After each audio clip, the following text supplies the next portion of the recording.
This week on Dance of Joy, we talk about prosthetic ears, aliens in the Stone Age, and the luxury of refrigeration. All that and more as we watch Season 6, Episode 16 of our favorite 80s hit sitcom, Perfect Strangers.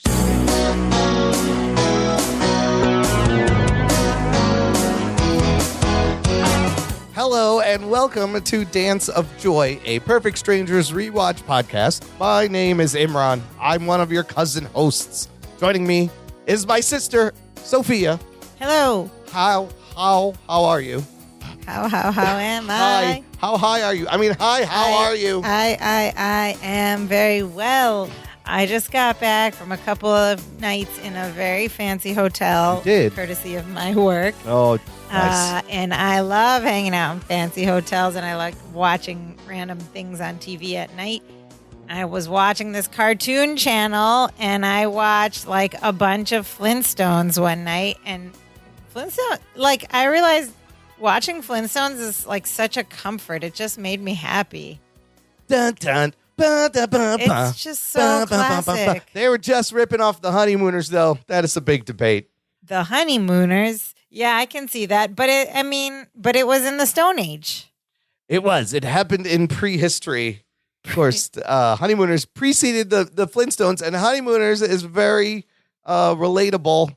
Ties right into this week's episode. Oh, yeah, the Honeymooners. Of Perfect Strangers. We are on Season 6, Episode 16, simply titled, I Saw This on TV. Yep, that's not a reference to anything. Just a sentence, thing. just the statement. Saw it on TV. A feeling.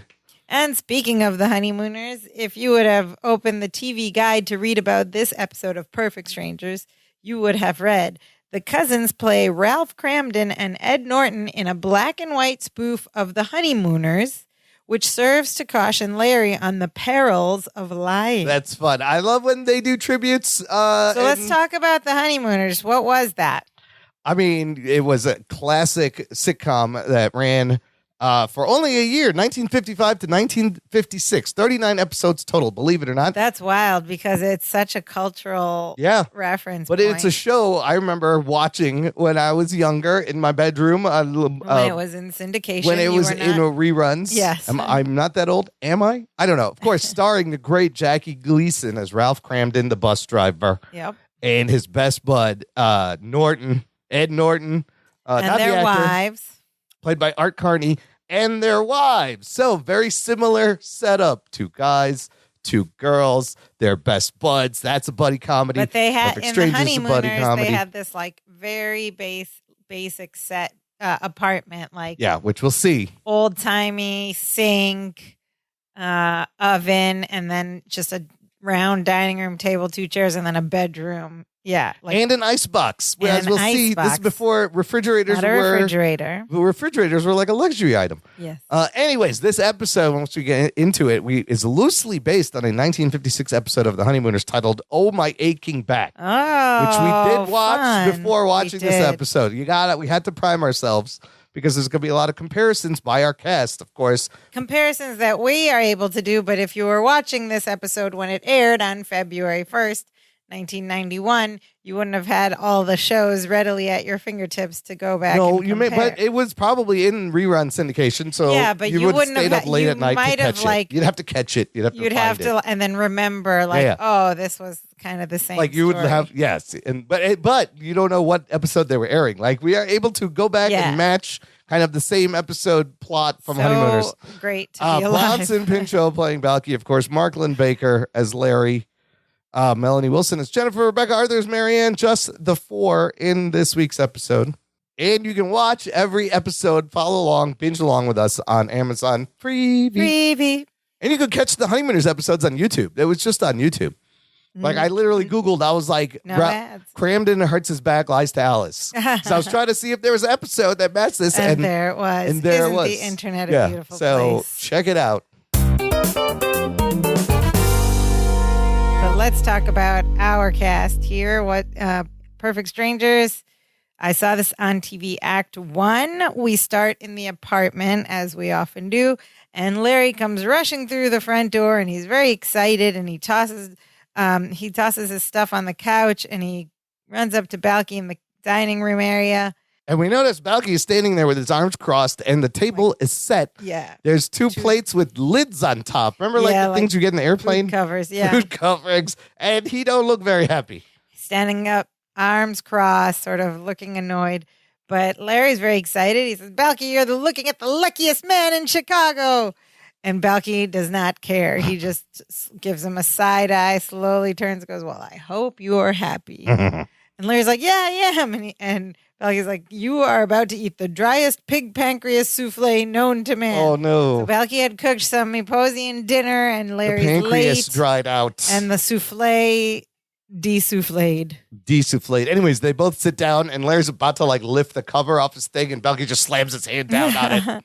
And he goes, you could have called. So Balky's annoyed. We see that they have dinner together. It's very cute. Larry's like, yeah, you're right. I'm sorry. And he apologizes. And then Balky's just like, you're right, okay, I'm wrong. and just forgets about it. Balky's like, all right. And then we find out why Larry's excited. It's because he happens to have 2 courtside seats to tonight's Bulls game. That's why he's all excited. I did wonder why Balky was mad for a second, because don't they work together? Wouldn't he have known that Larry was working late? If he left, he was still there? I don't know. But maybe he thought he was on his way earlier. That's true. Yeah. And so Larry's very excited. How did he get these? Why is he very excited? He also says it's the biggest basketball game of the season. Okay. But then he stops there. We don't Just know happens why. to be. We don't need to know why, I guess. We just need to know it's a big deal Bulls game. And Larry's like, you're not going to believe what happened.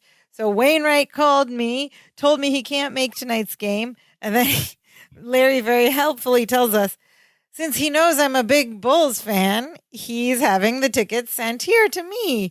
And he's like, isn't life good?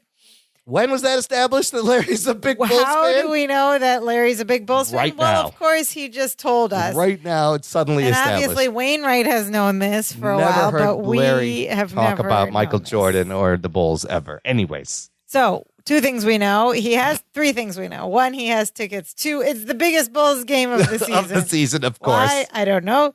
And 3, Larry's a big Bulls fan. But the whole time, Balky is trying to interrupt because he has some important information to remind his cousin. And he goes, cousin, can I wedge in a wise word here? Little W alliteration. Turns out, Balky tells him that Larry had promised Jennifer that he would take her to the ballet that same night. And Larry's like, I took care of that. He tells him he told Jennifer he had to do something for Mr. Wainwright. And he goes, she understood perfectly. And Balky just goes, so you lied. And Larry's like, no, I didn't. I am doing something for Mr. Wayne. Is he lying? And Balky I'm insists, using no, you his lied. tickets at his request. Okay, it's a bit of a stretch, but it's fair. It's legitimate. Balky is firmly on the so you lied part, and Larry's like, no, I didn't. And they go back yes, and forth. You did. No, I didn't. Yes, you sure did. I mean, yes, but is it a lie? I don't know. This explains it well, because Larry goes, at worst, I am massaging the truth a little bit. Massaging it. Balky goes, you gave it a full body loofah scrub and a mud bath. And then he says mud bath for some reason. Mud bath, really funny. So is he lying? Sure. Yes. No. I don't know. It's kind of, Wainwright is involved. He could, yeah. He said, I got to do something for work. And then he tells Balky, you and I are going to the game tonight and we're going to have a great time. Why wouldn't you take Jennifer? You lied to her. Because he's a dumb little man. Girls don't like basketball in 1991? Is that what's going on? No, girls want to go to the ballet only. And guys want to go to basketball games, and the two shall never cross, I guess? Yep. And you have 2 tickets to the biggest game of the season. You don't think she's heard about tickets. Michael Jordan and would want to see some of this? It's tickets. That's how you impress Jennifer, too. For the biggest basketball game of the season. And you're engaged. Yes. Jennifer should also be watching basketball with you. She should know you're a huge Bulls fan. She's probably a huge Bulls fan. He has never watched a basketball game in his life. But wouldn't you want to impress your fiance? And take Jennifer. Look at how I roll. I got some tight seat tickets to the no. Anyway, so he goes, we're gonna have a great time, and then Balky goes, oh, is that so? Is that so? Is that funny? Instead of is it? Balky tells Larry that it has been his observation that every time he lies to Jennifer, something bad happens. It's true. As we have, we've all seen- the viewers, we've seen audience as well. And then he says, oh, wait, I saw this exact same thing on an old rerun of a 1950s television show. Oh? And they never name the show. Right. They just say it's a show he saw, 1950s. And he says, there's this big roly-poly bus driver always trying to hide things from his wife. Every time he does, he gets in trouble. And he's got this friend upstairs. He wears a vest. He's the smart one. And then it goes, doodle-doo-doo-doo-doo-doo-doo, and it dissolves. Now, I can imagine if you were watching this for the first time, you didn't know.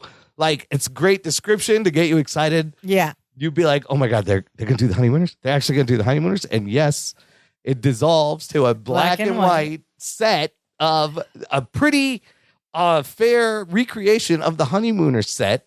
Although there's a lot more room Pretty here. accurate, but It's a we lot already know bigger. the apartment set was massive. And so this set, too, just has a lot of space. It doesn't look quite as cramped. It's just as bare, the same furniture, the same. But they got the same The icebox appliances. is bigger. The icebox is a little different, and but nicer. the tablecloth, Yeah. and they did a good the job window in the back. and recreating everything. this.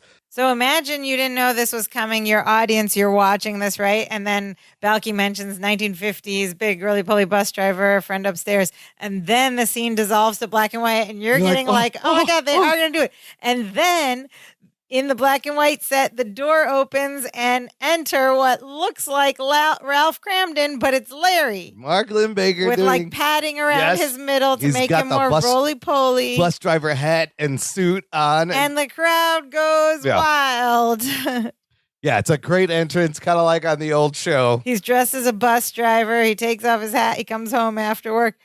And then he goes to the window and he opens it. And just like Ralph Cramden, he sticks his head out the window, looks up, and he goes, Norton, get down here right away. It's important. And Norton. then the crowd is really like, yes, they're doing this. So there's a little window gag here. And I thought it was interesting. And I think Yeah. there's a connection to the original episode. Initially, when he opens the window and lets go, the window drops back down.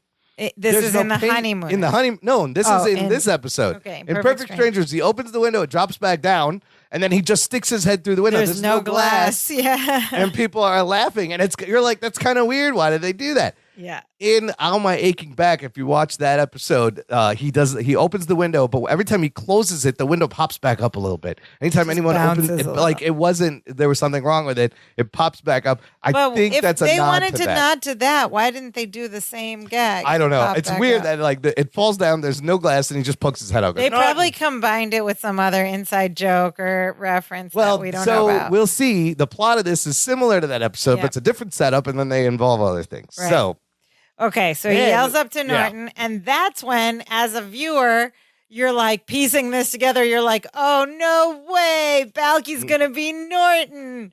And then you're like really getting excited and into this. So sure enough, the front door enters and dressed just like Ed Norton. Oh, it's great. Is Bronson Pinchot. with prosthetic Balky. ears, because Yeah. Art Carney's ears are real big, and you notice Yeah. he's got figures, and So he he's comes dressed in in he's this little yes. pork pie hat. He's got the same hat Norton always had on, And a white some T-shirt and vest. slacks or a white T-shirt, a vest, and loose pants, and he's all like, his limbs are all flowy. He's just like Art Carney. He's like, Art "What say Carney." there, Ralphie boy? Sorry Yeah. it took so long. What's up? What's up?" Yeah, And as this goes on, these two do a pretty good impersonation. so good. Pretty- Oh my gosh. Pretty good Art Carney, Ralph Cramden honeymooners here. Marklin Baker and Bronson Pinchot really, really. So now we're gonna have crushed to it. refer to them as Larry Ralph and Balky Norton. Yes. Larry Ralph's like, "I'll tell you what's up. You and I are in for a treat tonight." And then Balky Norton, he's like, wait, don't tell me. Let me guess. He doesn't sound good. Yeah. Is it Beers of All Nations night down at the lodge? Because if it is, I'm gonna have to say no. I've been having very bad problems lately with the old tum tum. He's doing all the Norton exaggerations, slapping his hand the with way the he arms. moves his arms when he talks. Anyway, he says, I don't think I can tolerate more than a picture or two. And then they sort of mix the characters Yeah, with they Balky do this and a bunch of Larry. times. So Balky Norton laughs at his own joke. He's like Balky does. a picture or two there. Larry Ralph It goes, are you going to let me tell you where we're going, or are you going to run off at the mouth all night? And, of course, Balky Norton is going to run off at the mouth all night. And he goes, oh, no, I'm going to let you tell me. Just go ahead, Ralph. He goes, I'm all ears. Just let me have it, Ralph. Let me have it right here. He just keeps talking. And this is an amazing physical performance because he's doing the whole Ed Norton thing where he shoots his arms out. He kind of bends over. He kicks one leg back. And he's just going, just let me have it. Let her rip there, Ralph. Let her rip. Get the thought out. Let it out. And he's doing this jump, hop back, leg stick out, and he falls. He face plants.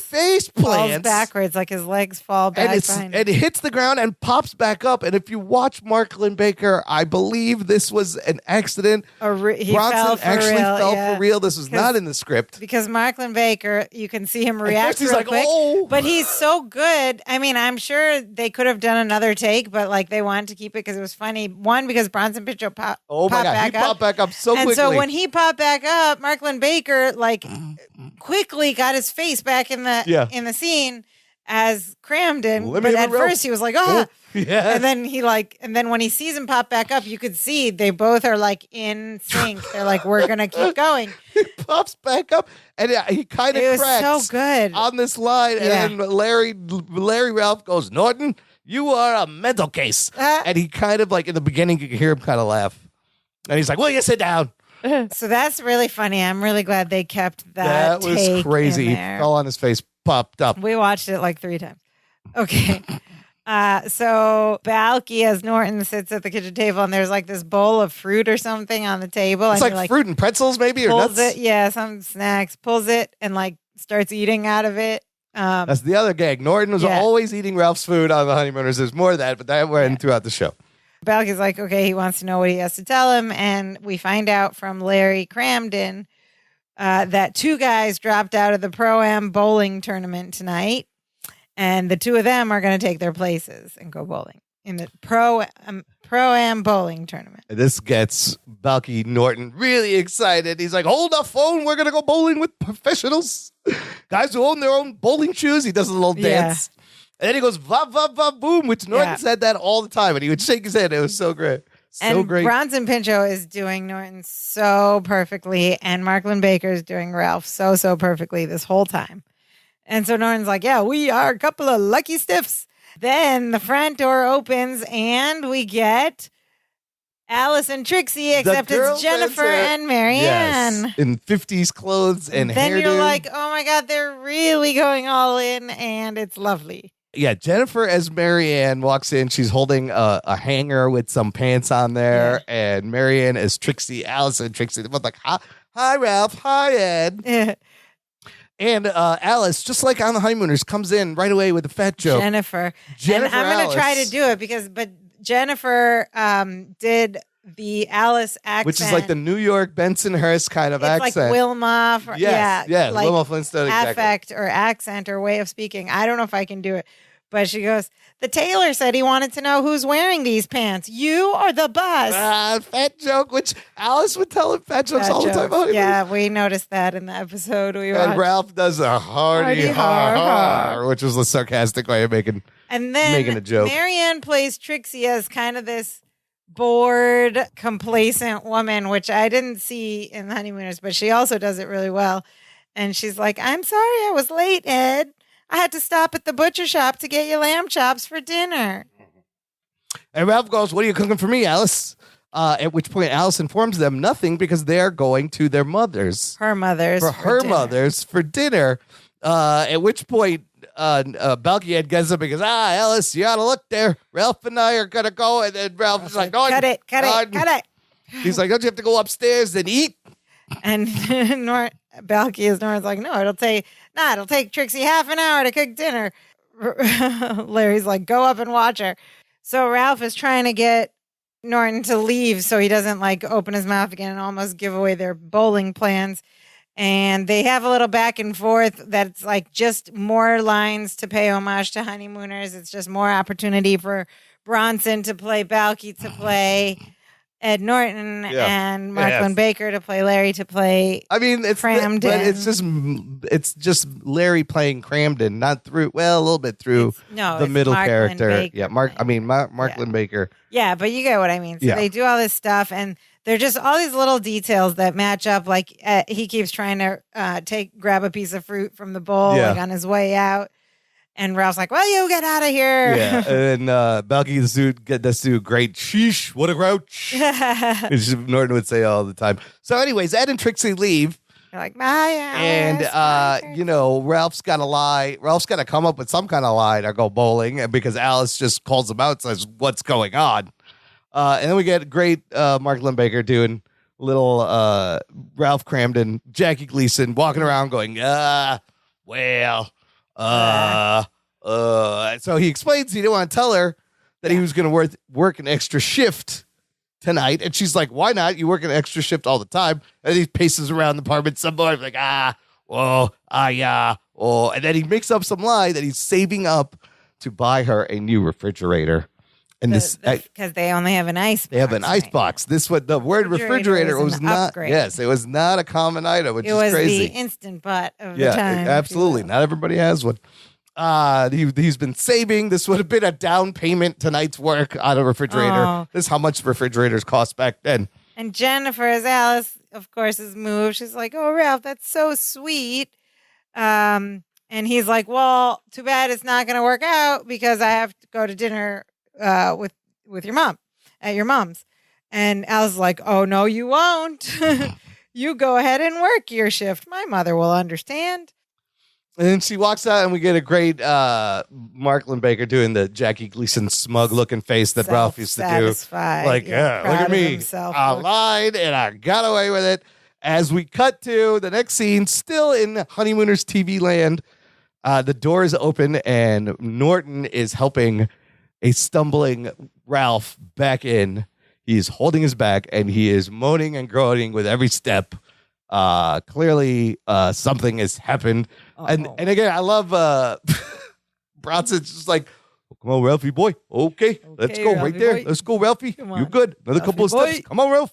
Come on, Ralph. You're almost there. Ralphie boy. Ralphie boy.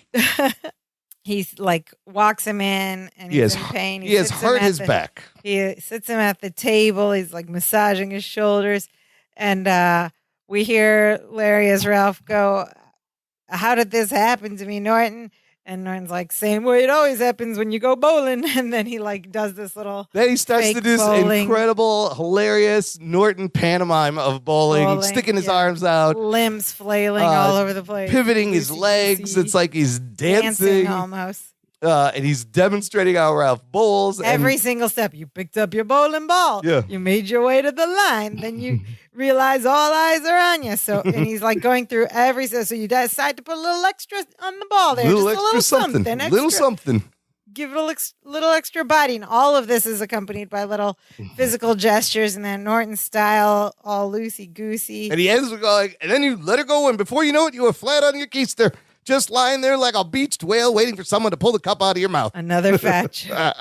Well, there's two fat jokes. He goes, you want to give it a little extra body. A little extra As if you needed extra body. And Ralph goes, well, I'll get off. And then Norton jumps, of course, every time he says that. So we find out Alice is about to be home any minute, and Ralph wants Norton to help him hide the fact that he has hurt his back. And Norton's like, wouldn't it be easier to tell her what happened? Which is something like Balky tells Larry all the time, right? Like, why don't you just tell her the truth? They've really merged the characters a little bit here.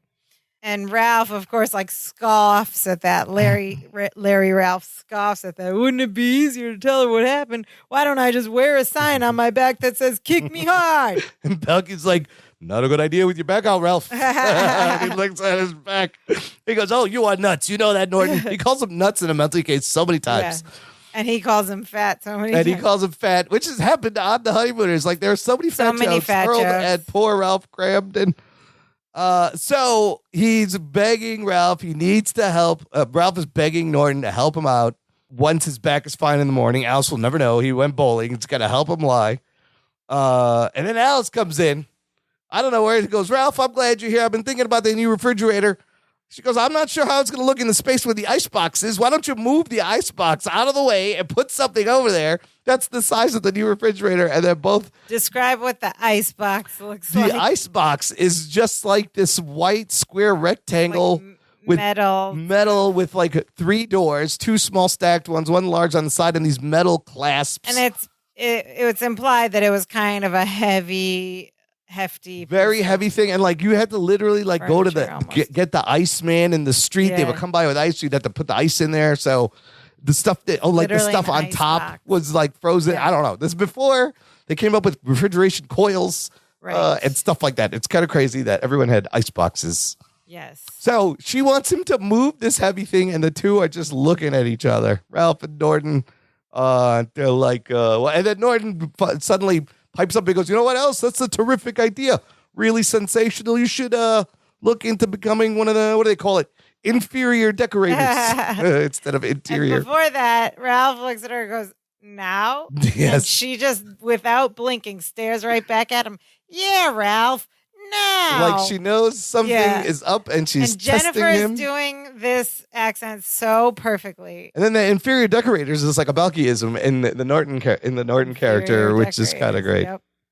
And Ralph's trying to tell her it's late. We'll do it some other time. And she's like, is there some reason you don't want to move the icebox? And he goes, no reason. He has to do it. You want it moved? We'll move it. And so he gets up from the chair very painfully. Immediately is like, ah. And he turns his back to her, and then you see him like biting his hand to stifle his screams. He grabs Norton. He goes, Norton, give me a hand with this, buddy. And sure, Ralphie Norton goes, sure, Ralphie boy, slaps him on the back, to which he reacts. Goes, ah! And then they walk over to the icebox, and this is a bigger apartment, so it's a longer walk. Every walk, he's grunting. And he's like and in this very cartoonish way, because his body is like convulsing in a different direction with every step. So he goes over to the far side, and Norton crouches down on the actually Larry goes to near to the camera. Yeah, they're on either side, and Norton's like, "Oh, ready, Ralph? On 1, 2." Then he goes, "What do you got in this thing?" And he opens the door and starts to go through there. And he's like, "Oh, you get out of there!" Will you get out of there? And then he goes back, and they continue. He goes 3. They both lift. You hear bones crack. And Ralph screams in pain, and Mark Linn-Baker does this amazing, exaggerated Jackie Gleason stumble around the apartment as he's grabbing his back, going, banging on stuff. So earlier, and he does it here, they also do this thing which is an homage to the Honeymooners show, where Jackie Gleason would walk in front of the dining room table out of the light and like really close to the camera to where he'd be out of focus. And he'd walk around, and they did that because that set was so tiny. Yeah, that's they didn't need funny. to do it here, but they did it twice. Like he walks out, you could see him walk out of the light, very close to the camera in the dark. That's so funny, and that's such a like specific reference. Yeah, and like the audience laughs as I think they get it. Or maybe they lit up the laugh sign, but maybe. You'd have to. I remember 91, that you'd happening. have to remember enough about Honeymooners. Yeah, I think so. When I watched it, I was like, "Oh my god, they used to do that all the time." I mean, this episode is clearly, only for people who knew the Honeymooners, but those who did, like, we were cracking up watching it. I just love the impersonations and the homage and the tribute. Anyways, he goes all the way around the room going, and lands at the kitchen table. And Alice is like, is there something wrong with your back, Ralph? She hasn't moved at all. She's just like glaring straight. She's like rolling her eyes. Oh, yeah. So it was so funny that how Mark Linn-Baker acted this out. Just very cartoonish, like I said. Just very animated with feeling this pain. Exactly mimicking Ralph Cramden. But Jennifer is just standing there still and glaring the whole time. And I can't believe she didn't crack, because I was like, I was watching her the whole time. I'm like, how is she keeping a straight, angry face right now? Because this is so, so funny. So kudos to her. And there's more. There's a lot of little lines where Norton is about to say we're going bowling. He's like, oh, yeah, knock it off and stuff and slapping him. But turns out Alice knew everything. We find out why. Save your breath, Ralph. I know everything. See, the bus from my mother's stops in front of the bowling alley. A couple of guys got on talking about how Cramden threw his back out and almost rolled down the alley with the ball. Fat joke. And then she goes, I'll be up at Trixie's till I calm down. So they also do this where they separate the girls into their own apartment, just like on Perfect Strangers, instead of they live together like Alice and Ralph. So she leaves, and Norton walks over and goes, I hate to rub salt in your wound there, Ralph, but you should have known Alice's bus was going to go by the bowling alley. I mean, you are a bus driver, right? That's a very good point. And that's exactly like how we are always saying in Perfect Strangers. He's a reporter. Yeah, he should know these things. Stuff. He's like, you got to use the old noodle. The old noodle. And then he does more pantomiming about, you be driving that bus down there, blah, blah, blah, and pretending. And then Ralph again goes, well, you cut it out. And then this is funny, too. Norton looks at him. He's like, Ralph, your back looks pretty bad there. He's like, it is bad. Like, you can hardly move. I can't move. Not at all. I can't move at all. Not at all. I just told you I can't move at all. Not at all. I can't move at all. All right then, he says, and he dances over to the icebox and takes his time and pulls out a fried chicken leg, drumstick, and waves it in front of Ralph. He starts dancing around and eating it. And Ralph's like, Norton, what are you doing? What? Norton, I'm going to murderize you. I'm going to murderize you, he says. Murderize. Again, we just the same. They did that in All My Aching Back. Similar joke with the fried chicken. There was a fried chicken. Norton is always trying to eat Ralph's food. And Ralph is always. They must be so poor up in the Norton household that there's never food in the icebox. And then we dissolve back to colored Perfect Strangers land. Mm-hmm. And Larry and Balky are they finished their dinner now. They're having coffee. And Balky is finishing explaining the rest of the show. He goes, Ralph's back was so bad, he had to stay home the whole day. Listen to Alice yell at him. He goes, you see what I'm driving at? And Larry goes, that's television. It has nothing to do with real life, which is a really weird meta thing to think about in this show. Yeah. That they're real life, even though it's on television. Right. And just then there's a knock at the door, and they get up to go answer it. And as they're going to the door, Larry's still talking. There's no way in the world that Jennifer is going to find out about that basketball game. He opens the door, and it's Jennifer as he finished saying that. He goes, hi, Jen. She don't look happy. And she doesn't look happy, and she holds up 2 tickets, and she goes, a messenger just delivered these basketball tickets to our apartment instead of yours. Uh-oh. And Larry's like, I can explain. And she goes, save your breath. I know everything. Larry, you've lied to me for the last time. Enjoy the game. Oh, boy. Wait a minute. They're engaged. Did she just break up with him? She's not going to the game. She turns around and slams the door and leaves. And Balky just looks at Larry and goes, oh, what a tangled web we weave when first we practice to conceive. Instead of deceive. Whoop. Yeah. So Balky's judging him. And Larry is shocked. Larry's just been dumped, presumably, by his fiance. And the scene fades out. End of Act 1. That was a long act. It felt long. They got a lot accomplished in Act 1. Oh, there's more honeymooners coming. I know, but I can't believe they set so much up. Why wouldn't he just take Jennifer? Why wouldn't he take Jennifer? What are the odds that of all the apartments in that building, nobody else was on that floor to answer the door to get it? The tickets went to their Jennifer and Marianne's apartment. Why did the guy? Nobody else was. He went upstairs to a whole other floor to drop off tickets. What are you doing? No, your mailboxes are all downstairs anyway. They put them in the wrong. But I don't know. You're gonna just slide them under the door. They're. Oh yeah, they were like couriered over tickets. Yeah. Anyways, listener, before we get to Act 2. You can join this conversation. Join our Facebook group. There's a link in the episode description where I post a thread about the episodes we record ahead of time. You can watch on Freebie. Leave your comments and observations and memories and meet other people who enjoy Perfect Strangers and listen to this podcast. And the Honeymooners. Classic sitcom paying homage to another classic sitcom. I want to see Balky and Larry as Fred Flintstone and Barney Rubble. Fred and Barney. I know they're going to do Laurel and Hardy later, so that could be funny as well. But all right, Act 2. Some time has passed in Balky and Larry land.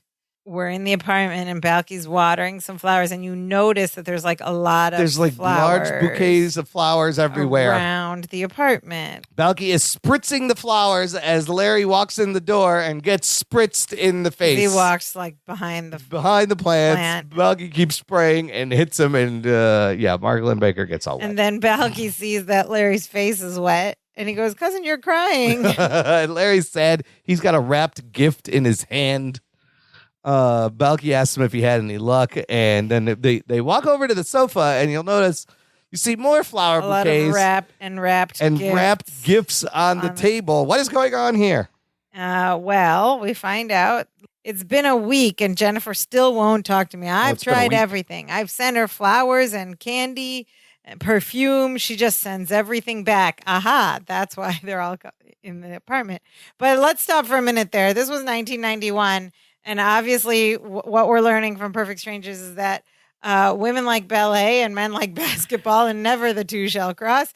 And also, the expected way to make a woman swoon all right here. is with flowers. The blueprint is all right in this episode. Candy and perfume. That's it. That's all you got to do to get back in good graces and flowers, apologize. candy, and perfume. I mean, and ballet. Perfume, obviously, and I don't know. It's ballet. Yeah. Yes. Not basketball. And so she's sending everything back, and Larry's worried Did they go to the game? Do you think he went? We don't actually find out. We don't. Anyways, go ahead. Yeah, what happened that night of? And Larry's worried that it's over between him and Jennifer. Oh boy, it's been a week. And she did say, like, enjoy your life, basically, and left. And Balky says, cousin, you're making a mountain out of mohair. Instead of a molehill. Molehill. What is mohair? Mohair is long, smooth fibers used in sweaters, hats, and other fluffy accessories from an animal. But mountain out of a molehill, meaning a molehill is tiny and a mountain. And you make something big out of a little deal. Big problem. But the mohair doesn't really work that way, but that's just funny wordplay. And Balky tells Larry that Jennifer still loves him and she'll forgive him if all he has to do is tell her he's sorry about lying and he won't do it again. Larry goes, she'll never buy that. And then he goes, but if I do something heroic to show how much I love her, she'll have to forgive me. So now he wants to come up with a crazy plan. Gosh. It's just very Larry. And Balky goes, cousin, that never works. As we head back to TV land, as Balky... Voiceover. Is it voiceover? Well, here's what's funny. A week later, Balky is now telling Larry the rest of this episode of The Honeymooners. A week after he started, just told him half the episode. He goes, now Ralph had the same problem with Alice. They just changed the top. They went to the basketball game, obviously. They went to the basketball game. Oh, no. Whatever happened to that episode? Here's what happened. Ralph had the same problem. They were so wowed by the biggest game. Yeah. Because they're such big Bulls fans. Yes, they're huge Bulls fans. I mean, here we see it all at once, but in their time, he waited a week to finish explaining the episode. He goes, she wasn't talking to him after he lied about the bullying incident. So instead of telling her the truth, he got to his friend Norton. That's the smart one, he says again, to come down and help him to appear to be a hero as we go diddly-doo, diddly-doo. So she would like it. Dissolves back into TV land, inside TV land, black and white honeymooners. And we're back in their apartment, and Alex and Trixie are already sitting there at the table drinking some tea. And Ralph and Ed walk in, and Ralph is very sheepish and he tries to be very apologetic. He's like, and he says, hello, Alice. And she gives him the cold shoulder. Says nothing. And he says, you having a good day, Alice? You feeling okay? And Alice just looks at Trixie all smug and goes, Trixie, please tell Ralph that if he really cared anything about me, he wouldn't have lied. And then Marianne, as Trixie, just goes, Alice says if you cared anything about her, you wouldn't have lied. And Ralph's like, come on, Alice, give me a break. It's been a week. Don't you think I've suffered enough? And again, Alice goes, Trixie, tell Ralph, as far as I'm concerned, the suffering has barely begun. And Marianne starts to go, Alice says. I heard what Alice says. Ralph Crampton interrupts him because she's just repeating everything.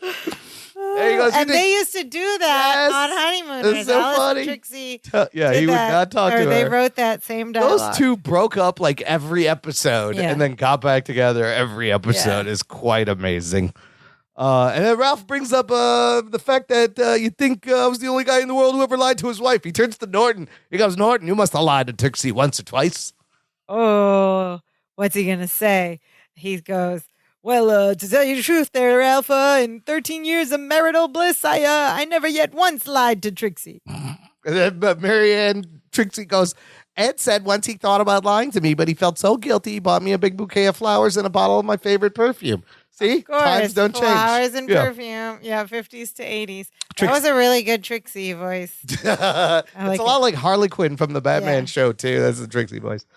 And then Cigarettes. cigars. And then he goes this whole thing about how he also wrote her a poem, and he goes over to her and goes down on one knee and does the flourish, sticks his arms out. He performs. He performs them. And the poem is kind of funny. He goes, roses are red, violets are bluer.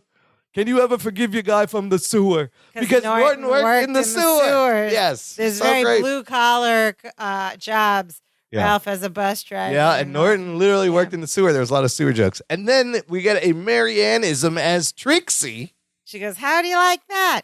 He's a poet, and he don't even know that he is. Instead of he don't know it. He's a poet, and he don't even know that he is. He don't even know that he is. So I love what they're combining. He's a poet, and he don't know it. Marianneism as Trixie. And then Crampton just is giving up. He's like, all right. This is so 50s. He goes, I'm a lousy husband. What do you want me to do? Say I'm sorry? He goes, okay, I'm sorry. Now shut up. He goes, okay, I'm sorry. And then he turns to her and goes, I'm sorry.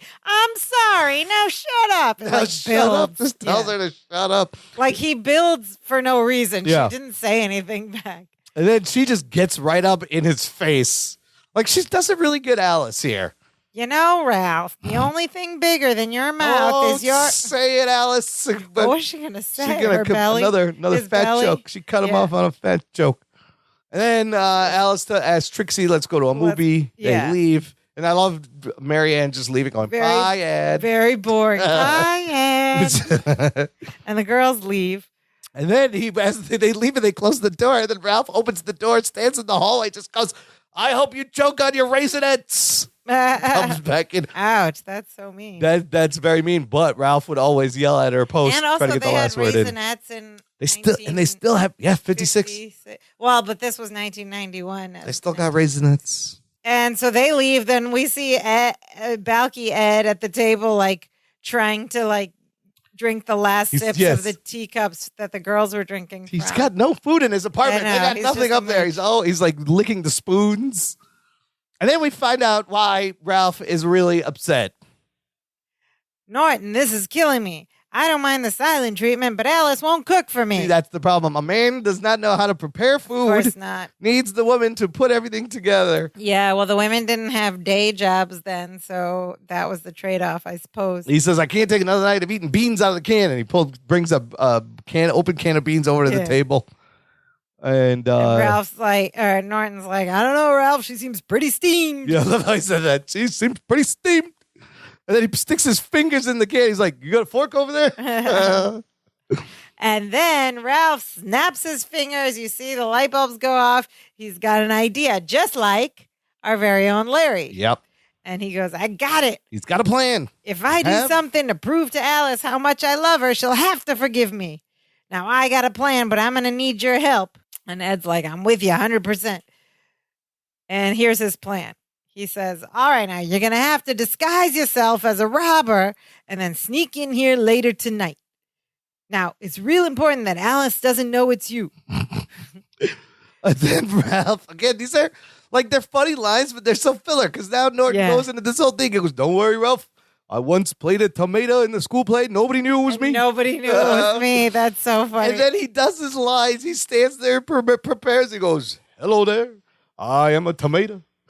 You may think I'm a vegetable, but I am a fruit. Ralph goes, you're not a fruit, Norton. You're a mental case. That's the second time it's called a mental case. He's like, okay, what was I saying? And as he's getting back to the plan, we see Alice come into the front door of the apartment behind them, but they don't see her because she's standing there listening arms crossed, to everything they're saying. And he goes on with his plan. Similar thing happens in the Honeymooner episode at a different point in time, kind of. Yeah.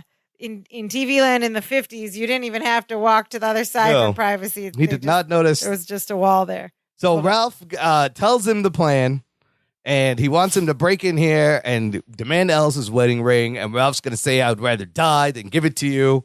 He says, you'll be so moved by the depth of my love that you'll leave without Alice's wedding ring. She'll have to forgive me. And Ed Norton, this gets to him. He starts to choke up. He goes, Ralph, I got to tell you I'm touched. He goes, you would rather die than let somebody have Alice's wedding ring? You're a sweet kid. And he gives him a little punch on the face. He goes, but it won't work. You got to wine her, dine her, dance her. And he starts dancing. And at this point, Alice walks behind Ralph to the right. You still haven't seen her. And they're still trying to come up with plans. And Ralph's like, that's not going to work. And he goes, I got it. So now it's like in our screen, it's like from our left to right, it's like Alice, then Ralph, then Norton. She's standing Ralph right behind them. yeah. They have not noticed her. And he's like, nah, that won't work. And then Alice from behind him goes, nah, why don't you just buy her a fur coat? And then Ralph just goes, nah, that won't work. And he just heard it like it was another man standing there. He doesn't even turn to look. And then Ralph goes, she's got a good point over there, Ralph. And he turns around and then he goes, whoa. And he does a double take. He does the thing that Ralph Cram would do. He like arms out, back out, arms out, belly out. Yeah. He's been caught. They've been caught. And Alice goes, what do you got to say for yourself now, Ralph? And then we get a great Ralph Cramden catchphrase via Mark Linn-Baker, via Larry. He goes, I got a big mouth. I remember that catchphrase. It was so great. I got a big mouth. That's one of the classic Honeymooners catchphrases. So that ends the second bit of our Honeymooners bit, and we dissolve back to colored TV land. Balky and Larry on the couch. And again, Balky in their apartment. And again, Balky is finishing explaining the rest of the episode. Alice was so mad at Ralph that not only did she not speak to him for 2 weeks, but she make him sleep on the fire escape. And Balky laughs and laughs. He goes, I love that show. And you say you can't learn anything from television. And then Larry just goes, I should have known someone as wonderful as Jennifer could never love somebody as low and devious as me. And Balky's trying to help. He goes, oh, I think she could. Just admitting that he is low and devious. And there's a knock at the door, and it's Jennifer, and she comes in holding this little stuffed bear, and the bear is holding 2 tickets. Yes, tickets to something. And she goes, Larry, is this from you? And Larry starts to go, and Balky stops him. He's like, cousin, don't be so shy. Of course it's from Cousin Larry.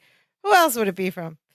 And Jennifer says, Larry, when I saw this little guy sitting on my fire escape with 2 tickets to the ballet in his paws, I knew I'd been too hard on you. Oh, and then she steps in, and that's all it took. She just wanted the ballet? And she just wanted no basketball. She wanted ballet. But Larry stops her. And he tells her, he confesses, I didn't leave that bear on the fire escape. He says, the person who did is much nicer than I am. And he goes, I think I have a pretty good idea who that person is. And they both turn and look at Balky. And then Balky does the thing where he turns and looks back. Yeah, he's like they're looking at somebody else behind me. And he just asks him, Balky, was it you? And Balky says, yes, I was just trying to help. And then, as a viewer, I was like, this is weird because Balky authored the big romantic gesture that got her back, that broke Jennifer her down. Caved yes. On. And so you're like, is he about to steal Jennifer from Larry? But Jennifer goes, oh, and she turns to Larry and she gives him a big hug and kiss. And even Larry's surprised. He's like, what was that for?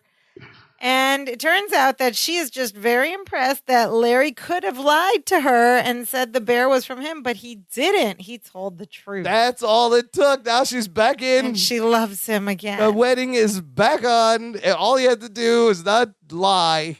This is a weird resolution. Oh, yeah, I guess I didn't lie. And then Balky gets on the couch behind them, puts his arm around both of them. He goes, we've had a breakthrough here. And Larry's like, this is cause for celebration. And he's like, let's all go out to dinner at Antoine's Cajun Kitchen. A very specific reference Cajun for no reason. Kitchen. And Jennifer's like, great, wonderful idea. And Larry asked Balky to call and make reservations for 4 at 8 o'clock.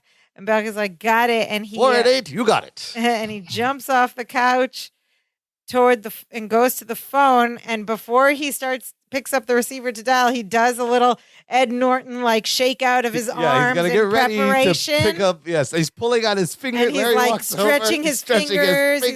He's shaking his doing this extended preparation bit, just like Ed would do. And of course, Larry's going to do what? Will you just make the call? Yes, and you know that's coming. I even said it before. This is now Balky and Larry doing mannerisms from a Honeymooner, whereas the whole episode we've been seeing little Balky Larryisms in the Honeymooners episode. And there's one last one.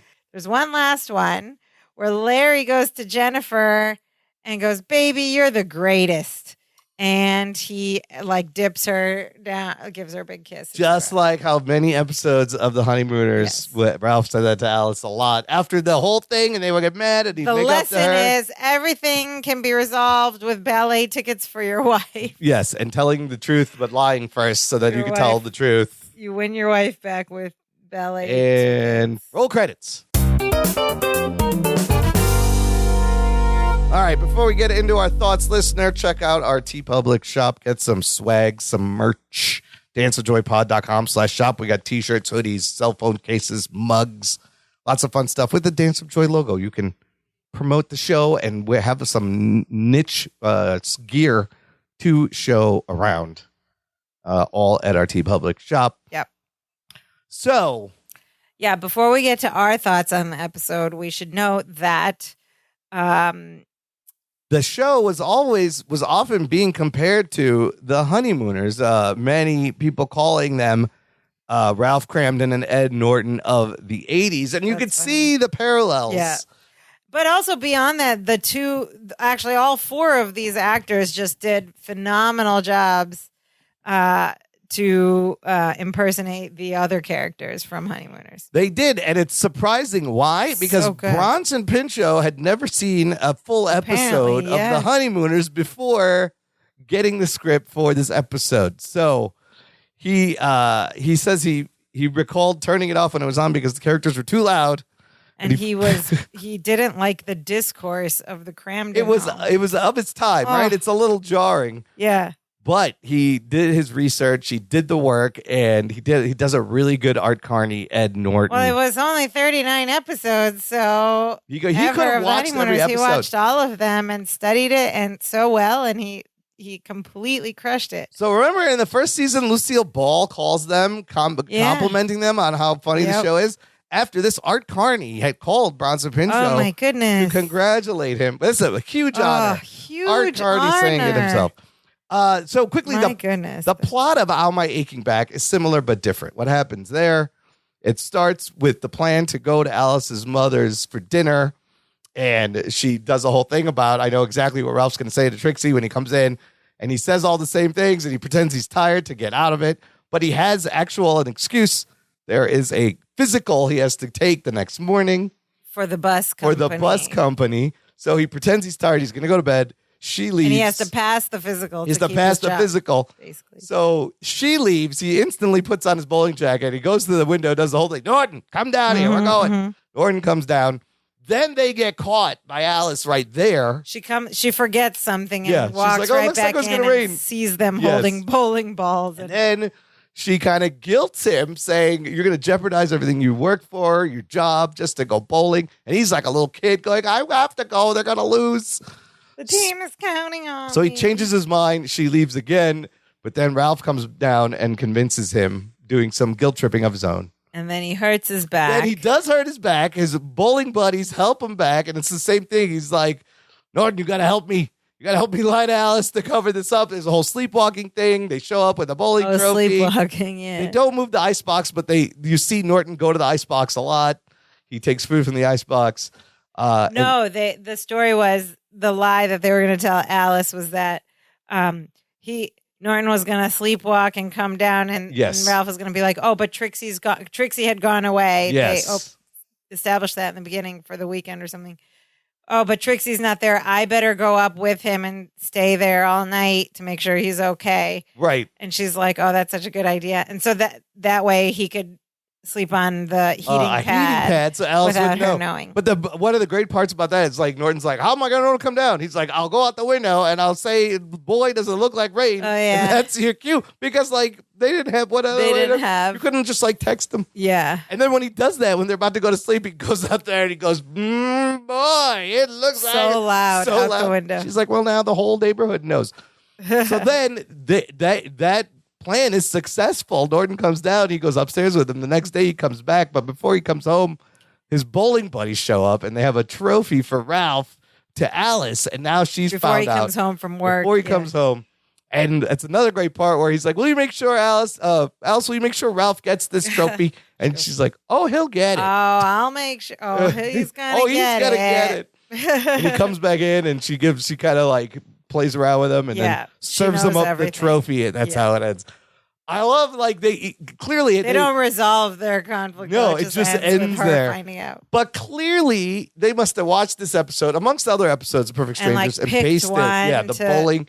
Ralph goes bowling, hurts his back, has to lie to Alice. So this is so interesting because at first I was like, is this a lazy way to write an episode? Just pick an episode of Honeymooners and recreate it, kind of. But it was like halfway because I just really enjoyed that they used like the wordplay of Perfect Strangers and put it into the syntax and context of Honeymooners and the style of Honeymooners dialogue and the actual sounds of Honeymooners, but the writing was like mixed with Perfect Strangers. It's a great tribute. I thought it was so lovely to watch. When it started, for a second I was like, are they just doing a straight episode of Honeymooners line for line? Because they wrote it so well that I was like, wait, I feel like I've seen this episode of The Honeymooners. And in fact, I did, and I later looked it up, and I was like, I just Googled Ralph Cramden. What I wonder is like Alice. why this episode maybe it was like the easiest to like do a similar story about, but they could have probably done anything. We'll never know. Maybe it was like somebody's favorite episode of Honeymooners or something like that. But the scenes where Ralph like walks around the table with the exaggerated stuff, that's like from another episode. And we even get our like classic Perfect Strangers loopholes and unanswered questions, right? Like in the Perfect Strangers parts, not in the Honeymooners parts, but like you're absolutely right. Why did he has 2 tickets? Like everything would have been resolved. Why you just take Jennifer? I'll take you to the ballet another time. You have to come to this game with me. They're courtside, and it's the biggest game. It would have been so of the impressive. season, and I'm she a would have big had a great time. basketball Oh my god, fan. Yeah, exactly. He's an idiot. And he could have even kissed her on the kiss cam and everything. All that. He's an idiot, and you wouldn't have had anything set up for this episode. But so they even incorporated like those unanswered questions part of Perfect Strangers. Yeah, but like it is weird. Like the PS part of it is very short and like kind of silly, and the resolution is silly. Yeah, but it just gave them a reason to have fun doing this tribute. So what's crazy is in the 80s and 90s, a lot of the sitcoms were doing recreations of sitcoms from the 50s and 60s. That was the nostalgia in the 80s and 90s. A lot like if you did something like that today, it would be something from the 80s or 90s. Yeah, like that 90s show, that you are recreating. Here's another crazy thing. When the Perfect Strangers episode aired, it was 35 years since the Honeymooners had aired. And now it's been 30 years since the Perfect Strangers episode. That means if we had a podcast in 1991, we would have been talking about the Honeymooners. Yeah, time is a weird thing. But we were 11 and 14 years old. But maybe we did have a Honeymooners podcast. So overall, we'll dig out the tapes. I fully enjoyed because I love the nostalgia. I love the Honeymooners. I love that they went for this. It's like all the same stuff about PS that we've been frustrated with in the most recent episodes where we are. But even that frustration feels like a reason why I vote for this episode, right? Because it's like the melding of the two shows I thought was just really lovely and enjoyable. And it was so fun to watch these 4 play the Honeymooners characters. All of them did a great job. And for Bronson to do that so well after not really watching the show and just picking it up. Rebecca Arthur and Melanie Wilson did fantastic. And I thought Mark Baker did great. Mark Baker was fantastic. Everyone was like the falling best. For real on his face is great. That was fun to watch. The window gag was fun. The game of picking out the PS wordplay in the other scenes. I think the window gag is, like I said, you watch that episode, the window pops up. It was broken. But I want to know, why didn't they do the same gag or it must have been some reason. Anyway, I liked it. I had fun with it too. It's very enjoyable. What did our listeners think, sister? Let's find out what our listeners had to say. First up, we have listener cousin Gabitha Edwards, who simply writes, "Love the look on Larry's face when Balky really fell." Yeah, because Margaret Baker goes, "Oh, Yeah. and then just rolls He's with like it. really concerned and shocked Yeah. for a second, but their communication, their unstated communication with each other is so top By the notch that time like as soon as he saw that Balky was popping back up right away, he immediately went back into character. His face went back into, and he had such control. Like that's crazy because didn't even stop to by laugh. the time he reacted, Bronson had popped back up already. Yeah, it was and that he's like, quick. "Oh, we're going on." Yeah, no need to stop. So he fixed his face real quick. I wonder if Bronson secretly planned that. Maybe. Yeah, just to like throw it in there and make it seem like it fell. But it was great. It was so good. Did this with each other all the time. Yeah. Try to make him crack because that was great. And then even later, Bronson starts to crack a little, but he pulls it back together real quick. Maybe he didn't plan. Yeah, that was weird. That was fun.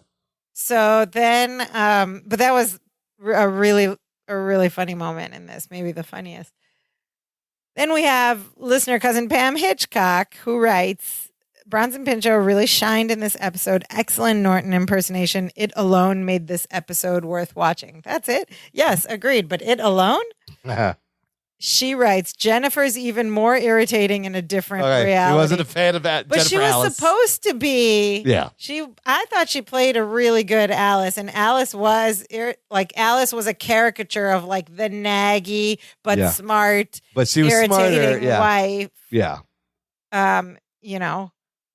Housewife or whatever. Yeah. Cousin Pam writes, everyone is so used to Larry lying that he gets rewarded when he tells the truth. That's why the resolution is so silly. It's like just all he had to do is say, you just expect him to lie. It's so funny. Yes, it's so that's funny. She also writes, I know it was important to include the girls in the episode because of the plot, but they annoyed me. I'd much rather see the episode without them. Valid. But you got feelings, Ralph and Norton, you need Alice and Trixie. Yes, I agree with that too. And I thought the girls did great too. But I agree. If you're going to do the homage and the spoof, you have to do the girl. Because, characters. the Ralph-Alice relationship was like a big part of the show. And finally, she writes, one more thing. Larry wanted to go to a Cajun restaurant. Hope he has plenty of Maylocks. That was like such a weird, specific Antoine's reference Cajun Kitchen. For no reason. I wonder if there was some other joke in there that had to get cut for time. Yeah. But yes, he should take plenty of Maylocks. Although, I don't know. Cajun, it's spicy, I guess. All right. Thank you, Cousin Pam Hitchcock. Next up, we have Cousin Lauren Miller, who says, I recall hearing Bronson Pinchot had never seen a Honeymooners episode, so he watched them and nailed the Norton impersonation. Yep. Yes. Marklin Baker's Cramden is no slouch. Remember when Larry was more like Ralph back around season 3? Yeah. Yeah. He was more like Ralph. Larry, well, there has some Ralphish qualities, yeah. Okay, next up we have Cousin Nicole Stoner. Fun fact, this episode was submitted for Emmy contention. Oh. It wasn't nominated, though.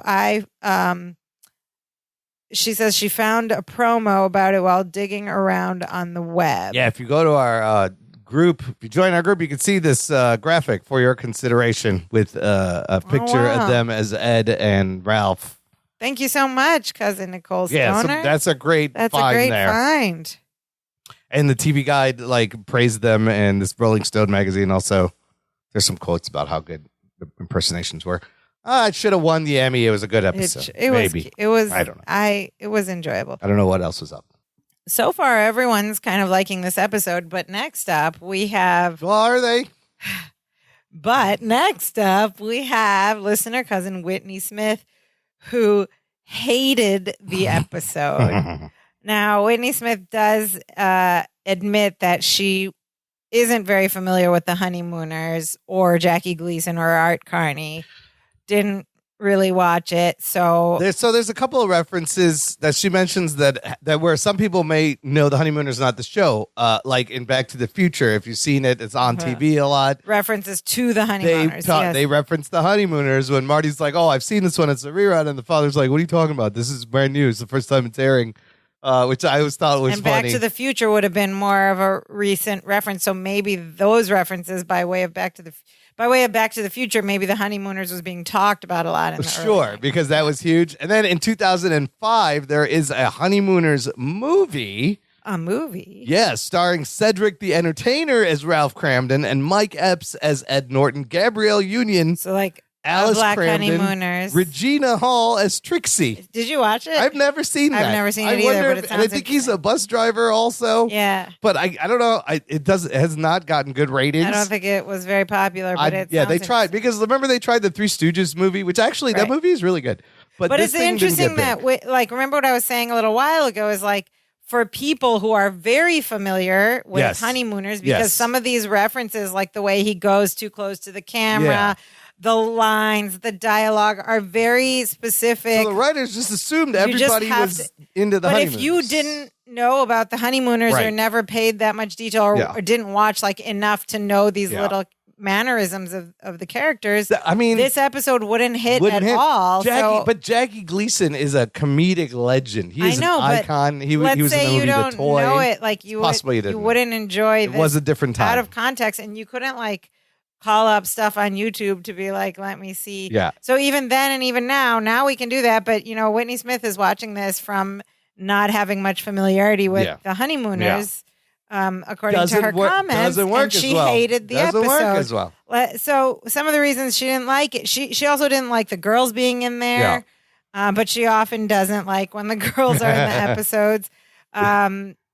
Because of course, it wouldn't make sense to us. It's like a no-brainer. We're like, of course, if they're doing the Honeymooners, they have to do the girls. But for the moon, if you weren't familiar with that reason, you'd be like, why are they even here?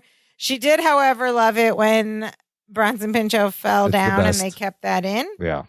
Here's an interesting point. Cousin Whitney Smith writes, like, why did they have to choose the plot of Larry lying when it's widely established? Everyone knows already. Everybody should know that Larry Appleton lies, right? Yeah. She's like, even Jennifer should know about this and be used to it. Yeah. She knew about that when she agreed to marry him, right? Why is this a surprise? It's a good point. Even in proposing, he lied to her and stuff like that. So she's like, come on, like, what is that about? She didn't really buy it. She was, however, happy to see Balky in a vest again. We haven't seen Balky in a vest for a while. In the beginning opening act scene, he's in a vest. But otherwise, she thinks it's a horrible episode and it should have been scrapped. Oh, my God. Wow. Harsh. I'm not sure that I agree with. I can see where she's coming from if you're not familiar with the show. Yeah. But if you are very, familiar enough with Honeymooners, it's just a delight to see those references. I'll put the link to that the Honeymooners episode in the show description. It's on YouTube. And Cousin Whitney Smith, check out the episode when with the link we post, and please come back and tell us what you think. If you watch that now and then watch this episode, you're like, wow, they did a really good job actually of recreating. And not all the Honeymooners references are represented in that. Like some of the dialogue references aren't represented in that show, but you can get a sense. And let us know. Come back and let us know. But it is this, legacy of comedy that's inspired by other things, and they're carrying the torch. And I mean, it's an original OG buddy comedy sitcom. Buddy comedy iconic, inspired lots of partners, things. with women partners around. Yeah. As we'll find out, shows ripped it off. Yes. Because next up we have listener cousin John Adama, who writes, seems the writers wanted to pay tribute to a show that influenced Perfect Strangers and likely their own careers, meaning the audience is essentially robbed of a Perfect Strangers episode. Whoa, I thought he was going to say something positive and it turned into a negative. But he has a point because, again, the plot is super thin around this whole Honeymooners thing. I said, I wondered if it was like lazy writing. Let's do Honeymooners, shove this in somewhere. Yeah, and toss in some wordplay lines a la Perfect Strangers. Like the actual Perfect Strangers part is super flimsy. And it wasn't as if the Bronson and Marklin Baker themselves were like, we love this show and we want to, and we feel like our characters are similar, because Bronson had never seen the Honeymooners. He'd never seen the Honeymooners. So it couldn't have come from them. But maybe it was like the writers. Someone in the writer's room saw it. Absolutely. Someone's like, I want to do this. This is a good idea. And it'll be fun to watch. Okay, back to John Adama. He writes, Bronson Pinchot's impression of Art Carney is so good that Balky is barely in the show. And as funny as Marklin Baker and the others are, they aren't as authentic as Bronson Pinchot. I'm not sure I agree with this. I think everyone was very authentic. They all did a pretty good job. I thought Marklin Baker was spot on. Everyone was spot on. It was just so much that was fun to watch. He writes, why pick the Honeymooners? It was over 30 years old then. Yeah. And they can't even mention the title. Yeah, they never said the title. Probably a copyright issue or something. Maybe. Right? I don't know. The Flintstones would have been a good choice since it was basically ABC's ripoff of The Honeymooners. Yeah. The Odd Couple, Laverne and Shirley, or Mork and Mindy are also older ABC sitcoms that could have worked. All classic buddy comedies. Yeah. All of these, including The Honeymooners, are based on what was the original, Laurel and Hardy. Laurel and Hardy, or Odd Abbott Couple Costello. came later. Yeah. Apparently, the Honeymooners tried to sue the Flintstones when that show started in the 60s. Okay. Because of how similar it was. What happened? I don't know. I think I got thrown out. So, Cousin John summarizes as a Honeymooners episode, this is a B-. Okay. For Perfect Strangers, my first and hopefully last F. Oh my God. I don't know if it's going to be your last though, buddy. We still got it's definitely not gonna be your last. a season and a half. But I mean, thank I don't you know about for F these is harsh. comments, and your opinions are valid as always. But I don't know. I enjoyed this episode. But yeah, essentially, it's them doing a tribute to the Honeymooners, and because I love the Honeymooners, I was all in. Right? Lazy That's a writing, big part but about it. saved by a remarkably delightful 20-some minutes to watch. Yeah. Right? It's It's still- joyful. It's joyful It to is. watch, which is the point of Perfect Strangers. So I'm going to give it redemption And points. even now, watching it, it reminded me of when I was like 8 and I would watch reruns of the Honeymooners. So it was like a double nostalgia we did hit. watch a lot of Honeymooners.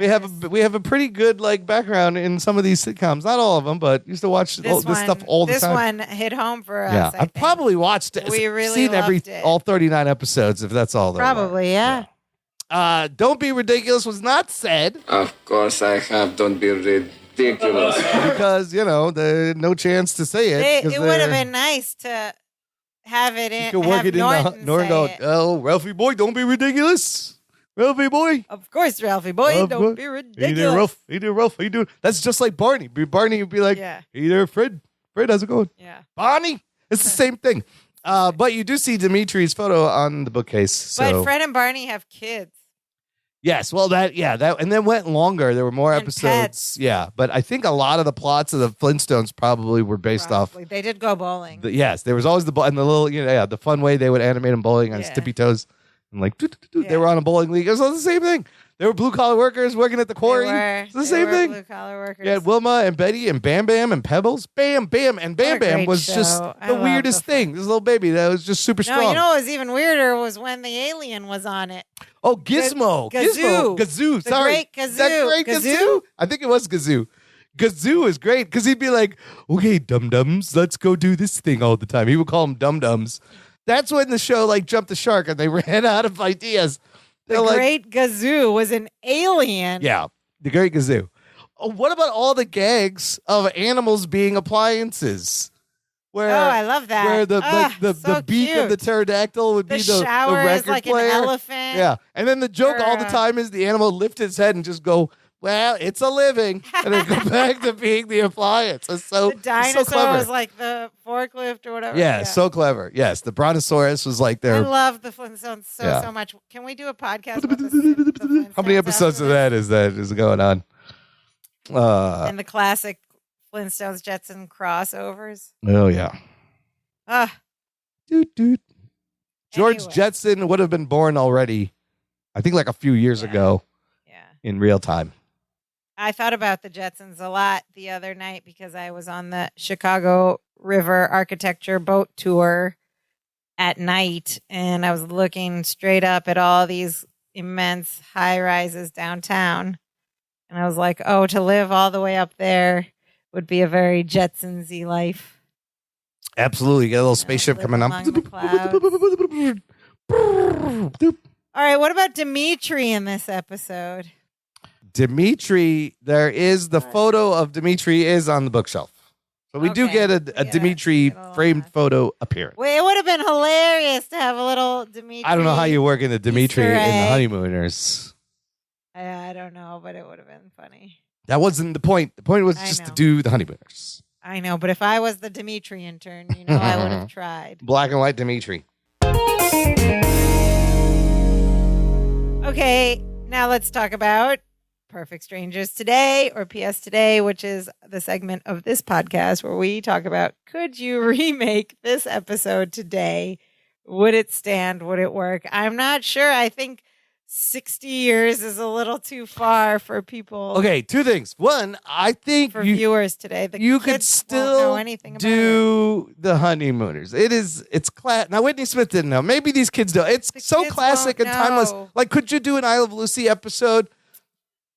I mean, they did an homage to that. For the old folks now, like us and beyond, yes, but like like a Gen Zer, would they? Maybe they won't. So then, my next thought was, would you recreate an episode of Perfect Strangers? Now, would that work? Nobody knows what that show is. I don't know that Perfect Strangers was.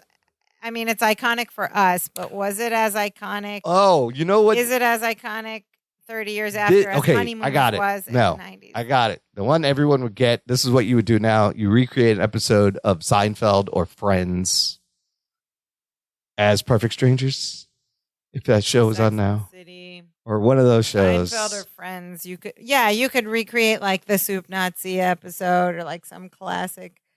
Or you could do a tribute of a bunch of episodes in different montages. Office. Yeah, it would be The Office. Like that would be the thing. Office.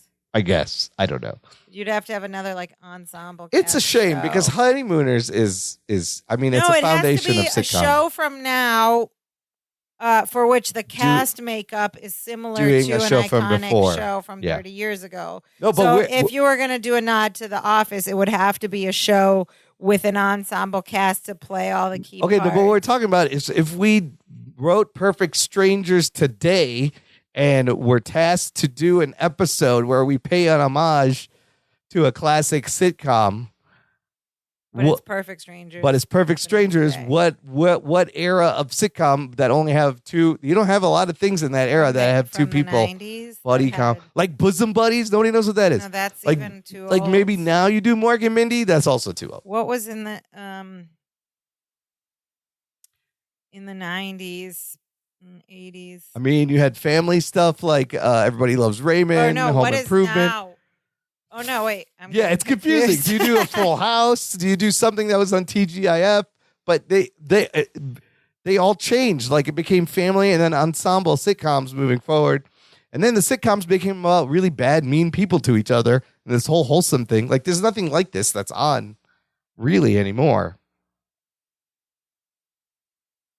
Even stuff now is still doing like The Office, like Abbott Elementary and Modern Family is still doing like the documentary style thing. But the single camera. That's not like done to be as an homage. It's just single camera took like, of the sitcom. There's no like sitcom. A style that's spread. It's not done There's no multicam sitcoms. There are. Oh, there Anything are. Anything on CBS. Oh, there's a lot on CBS. There are still multicam sitcoms. But if you were doing Perfect Strangers today, would you do Honeymooners? Would you do another? I don't know. I can't think of another show that has two people that it features prominent fish out of water kind of thing. In the 90s, there weren't many. No.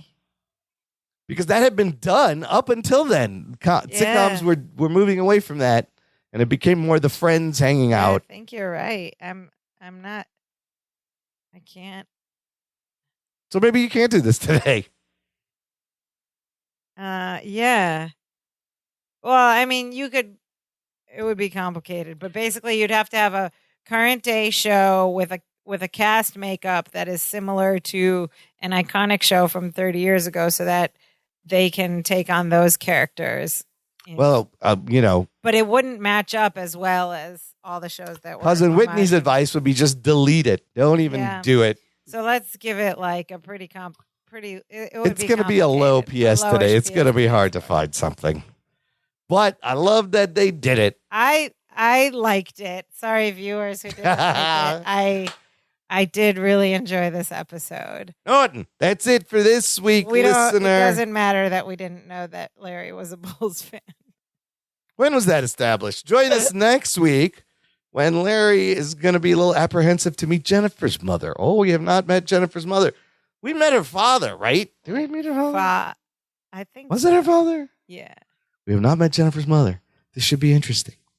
I wonder what's going to happen They're engaged, and he hasn't met her mother yet. Oh, I guess he's not. They've been engaged for a while. Her future mother-in-law, his future mother-in-law next week. In the meantime, you can support the show with some dig-does you find in the couch, some rubles, some rupees. Monetarily, of course, give back. Visit our website, danceofjoypod.com. Click that buy us a coffee button. It's a virtual tip jar. All of the support goes back into keeping the show going until we reach the finale. We're getting close. Every week we get closer. Every week we get episode. closer. We're we'll get there 24 somehow, minutes closer. And then we'll figure out what to do with our time. In the meantime, you can join us on our journey for free by visiting our website, danceofjoypod.com. And then from there, click on all those little links to all the podcast platforms where you can find our show. And from there, you can click on subscribe and like and favorite and leave us ratings and reviews. Give us some stars. And if you want to talk to us, you can talk to us. Press a little button from the main page of the website. Leave us a voice message. Tell us what you thought about this episode. Did you like the homage? Were you a Honeymooners fan? Did you know that Larry was a Bulls fan? Maybe you knew and we missed it. Is he like the Bears also? They're horrible right now. The Cubs, the White Sox? Anything, Larry? I don't know. Either, Ralphie boy. You can leave us a voice message, let us know, or you can send us an email at danceofjoypod@gmail.com, or you can let us know on any of our social media sites. We're on Facebook, Twitter, and Instagram. Please give us a like and a follow and send us a note. We'd love to hear from you. But Imran, what is the most important thing our listeners should do? Well, if you make your woman mad, just purchase the trifecta. Flowers, candy, perfume. And ballet tickets. And ballet. Did I take you to a basketball game? And a teddy bear. We know girls don't like basketball. Oh, and a teddy bear with tickets. Because no woman would love to be courtside at the biggest Bulls game of the season. No. Well, yeah, you don't see Michael Jordan in his prime. Come on. What are you doing? No, the most important thing is to share the show with your bus driver, with the person who works in the sewer down the street from you. With your favorite Bulls player. With your favorite Bulls fan. Yes, while you're courtside, hold it up, get it on the Jumbotron. Wear your Dance of Joy merch as you sit courtside. Get it, yeah. Get it on the Jumbotron. Get on the Kiss Cam. Please share this show with a friend. Word of mouth goes a long, long way, and it's so easy to do, and we'd love it if you can do that for us. Thank you so much. That has been our show this time. Now we are so happy. Now we are so happy. We do the dance of joy. Hey, hey, hey, hey, hey, hey, hey, hey, hey.